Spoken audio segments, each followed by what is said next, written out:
Ella Turner tightened the stiff collar of her plain black uniform as she stood at the grand entrance of the Marlowe estate. The sprawling mansion loomed before her, its tall windows glowing warmly against the twilight sky. Inside, she knew, guests in tailored suits and glittering gowns would soon be sipping champagne beneath crystal chandeliers, the sound of polite laughter filling the air. It was a world Ella had grown accustomed to observing from the sidelines, a dazzling world of wealth and privilege that felt as distant and unreachable as the stars. As a single mother to 6-year-old Lucas, Ella's life revolved around survival. The Marlowe estate provided her with a paycheck that she couldn't afford to lose, even if it meant enduring the occasional condescension from the wealthy guests, or worse, William Marlowe himself. Once known as a charming and generous man, William had become cold and distant after the loss of his wife, Eleanor. Now he was infamous for his sharp tongue and the quiet cruelty he reserved for those he deemed unworthy of his attention. Ella, however, could not afford the luxury of pride. Every shift she worked, every tray she carried, brought her closer to her goal of giving Lucas a better life. Her days of dreaming about playing the piano professionally, an ambition she had once clung to fiercely, were long gone, buried beneath the demands of motherhood and an endless list of bills. The grand hall of the Marlowe estate buzzed with activity as guests arrived, their laughter and the clinking of glasses echoing beneath the high vaulted ceilings. Ella moved through the crowd with practiced precision, balancing trays of hors d'oeuvres while keeping her gaze down. She had mastered the art of invisibility in places like this, just another uniformed figure blending into the background. As the evening progressed, Ella's eyes were drawn, almost against her will, to the grand piano in the far corner of the room. Its polished ebony surface gleamed under the chandelier's soft glow. For a fleeting moment, she felt a pang of longing. Music had once been her sanctuary, a part of herself she had loved deeply before life had demanded more practical sacrifices. Admiring the piano, are we? The sharp, mocking voice cut through Ella's thoughts, and her stomach sank. She turned to find William Marlowe standing behind her, a glass of whiskey in hand, his piercing gaze fixed on her. His tone was deceptively light, but Ella could sense the edge beneath it. "I'm sorry, sir," she said quickly, lowering her eyes. She had learned to tread carefully in conversations with William, whose words often carried a cruelty that stung worse than any physical blow. But tonight, William seemed determined to push her further. "Why don't you show us what you've got?" he said, his lips curling into a cold smile. The room fell silent as his words carried, and heads turned toward Ella. Her breath caught. He couldn't be serious. She wasn't here to entertain, she was here to serve. But the weight of his gaze, coupled with the murmurs from the crowd, left her no room to refuse. "I'm really not," she began, but William cut her off with a dismissive wave. "Nonsense. Surely someone with such an interest in the instrument knows how to play." Ella's heart pounded as a wave of humiliation washed over her.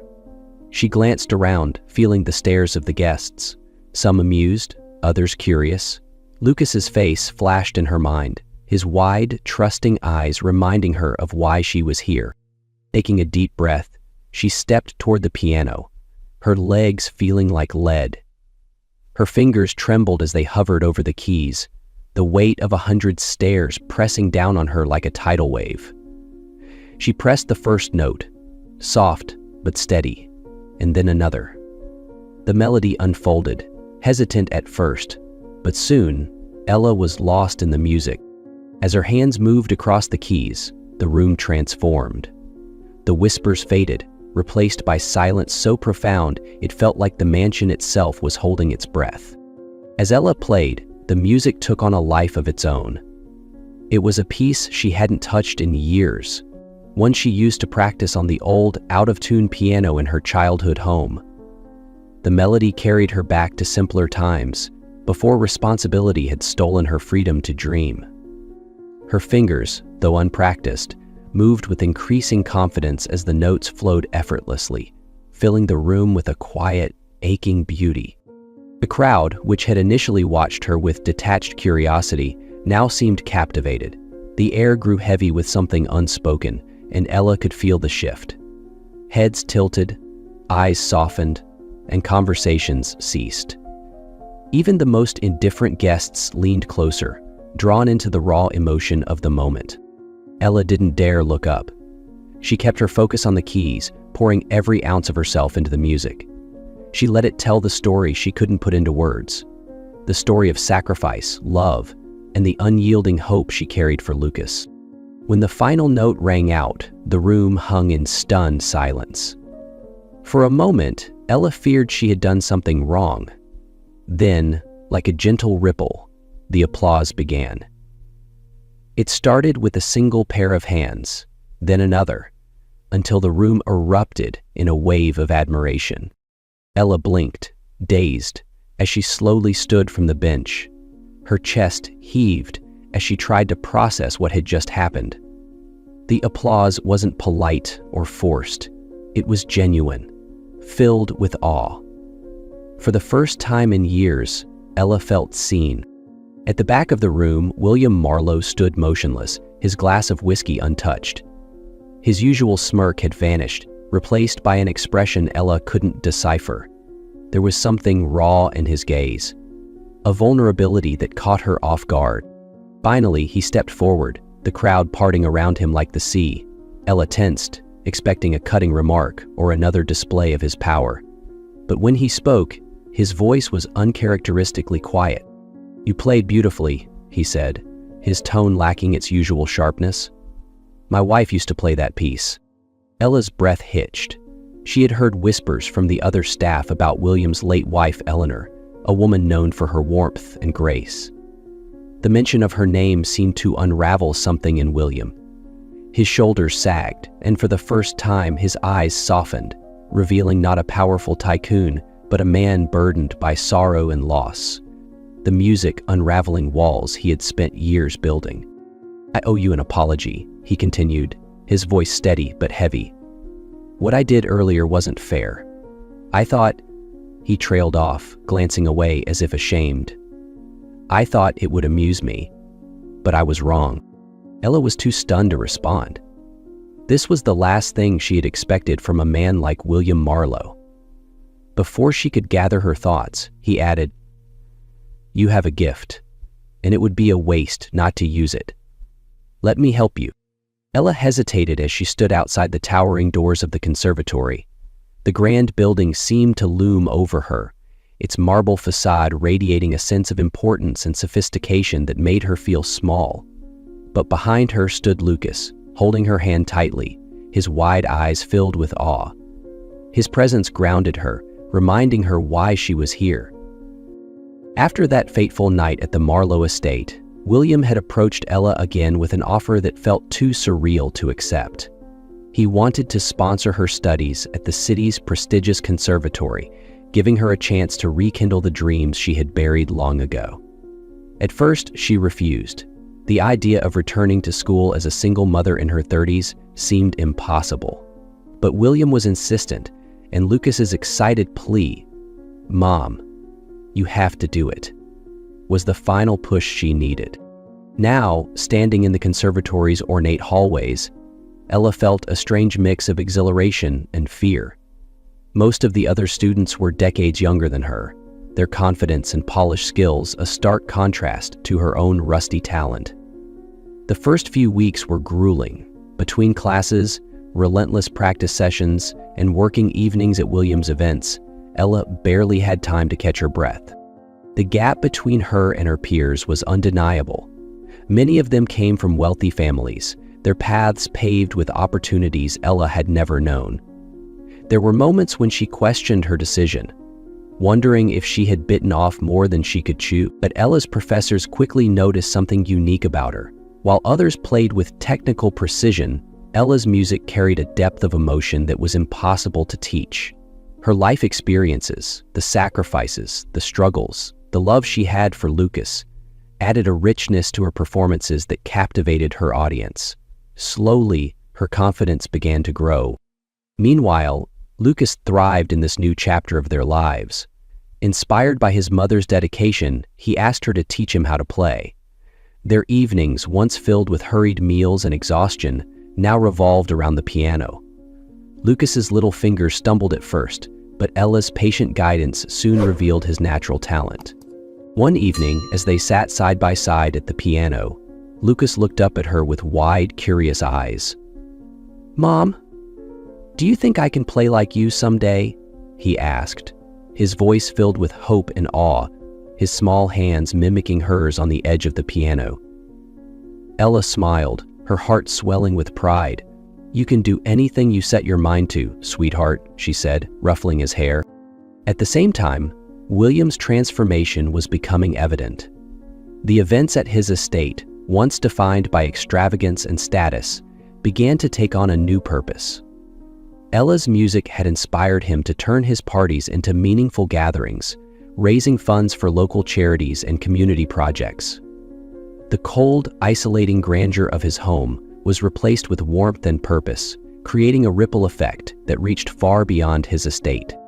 As the months turned into years, Ella's dedication bore fruit. She became a standout at the conservatory, earning praise not only from her professors, but also from audiences at recitals. Word of her talent spread, and she began receiving invitations to perform at events outside William's sphere. But no matter how busy she became, Ella never lost sight of what mattered most.